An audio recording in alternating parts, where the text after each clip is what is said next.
What's up everyone, Chris at Dentless Touch, back again with another paintless dent repair video.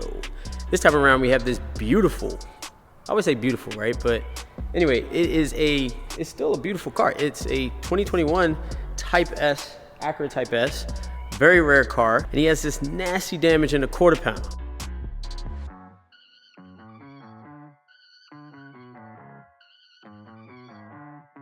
I'm telling you, I've been working on so many white cars. It's insane. I don't know where we're at in the queue of the videos, but I pretty much have 4 videos of repairs on white vehicles. So my eyes are a little stressed out from white vehicles, but that seems to be the large damage that's coming in. They just seem to be on this color vehicle. It's like a dent magnet right now. So, but this is a beautiful pearl white that Acura does, and we are going to attempt to save this quarter panel from being repainted, practically the whole car being repainted. We're gonna save this with PDR, and I'm gonna bring you guys along. So as much as I wanna get in there and just start pushing, I think what's best is to start RNIing the taillight. Maybe the bumper might require to be removed because of the taillight, but we'll see. I want to get the best line of sight, the best leverage before I do any pushes first, because I know that the overall repair is going to require this anyway, so I may as well start with the, I don't know, kind of the part that I don't want to do. I don't like R9, so we'll see how this goes.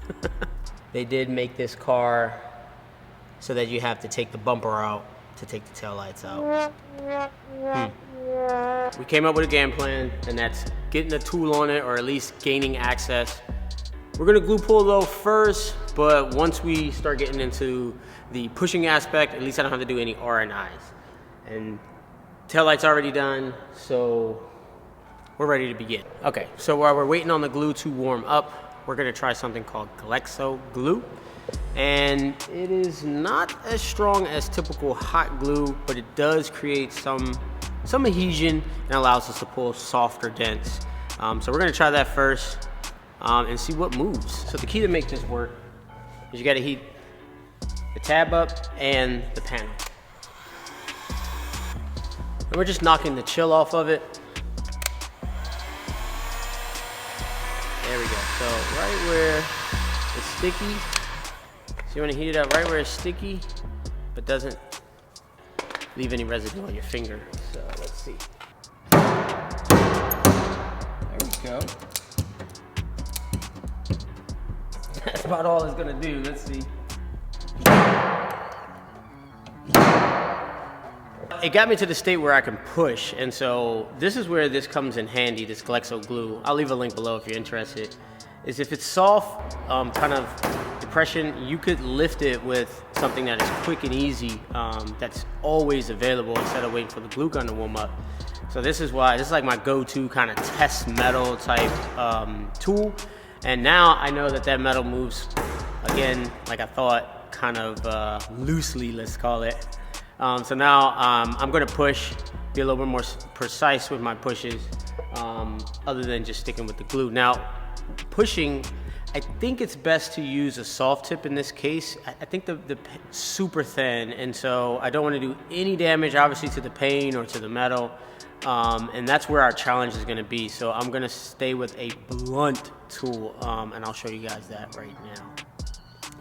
So a lot of times I would choose a tool a little sharper because it gives me power, especially if I'm dealing with like aluminum or something like that, that is like 200% stronger than this steel. High strength steel is the same way as aluminum. You need to have a little bit more power, and because the tip of the tool is sharper, you get a little bit more, I guess, leverage in a sense. You just can actually move metal with less pressure, right? Because it's down to a pinpoint area. But when you're dealing with the blunt tool, you just need more force behind the tool to actually move, any kind of metal, because you're moving, more metal. So, but with this skin, this steel, it's super flimsy. So I think this will be ideal, and I think I'll have enough, oomph behind it to actually get this up pretty clean and without any issues. So let's try.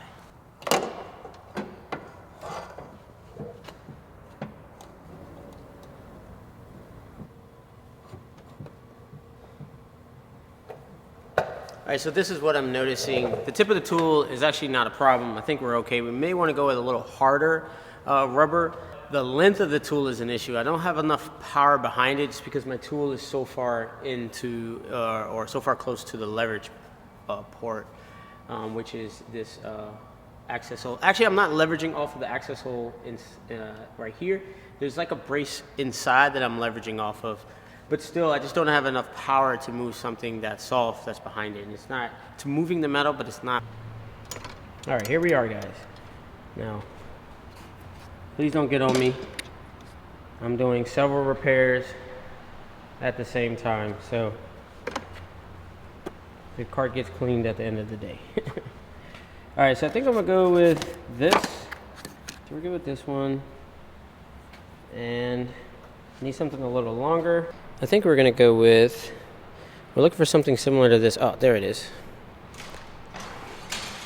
There we go. So now it has some length to it. It's about a 36-inch tool. So, swap over tips. This is probably the tip I will use for the next phase, if anybody's wondering. But for right now, we'll use this nice red one.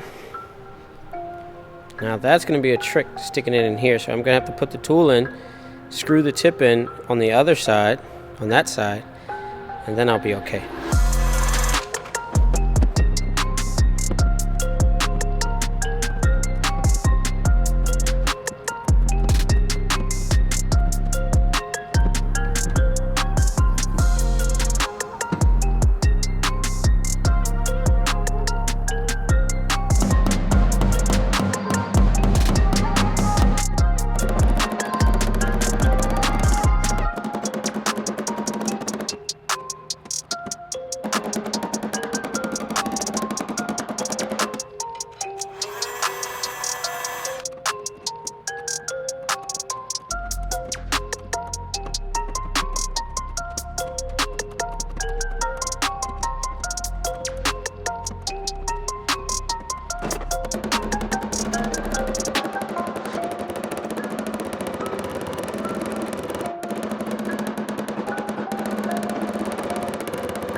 All right, guys, we are almost done with this quarter pound. I'm about to put everything back together.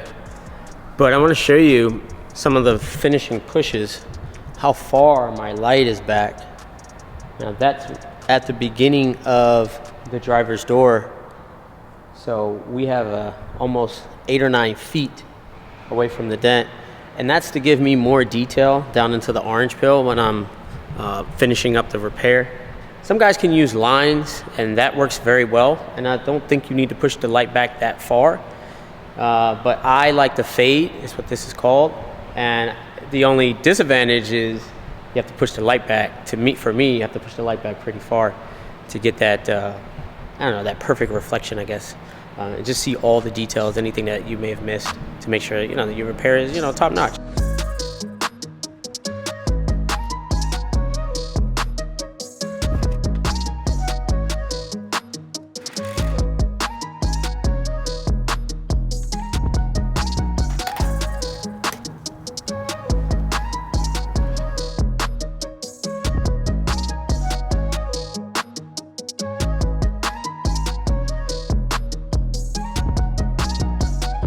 So that's the end of this video. If you've made it this far, I want to say thank you. Also, I'll leave a link for each and every tool that I've used during this repair. There's no affiliate links or nothing like that. I just want to give you guys as much knowledge about this repair as possible. Also, don't forget to subscribe and give us a thumbs up if you've learned anything or if you enjoyed yourself. And I'll see you guys on the next video. Peace.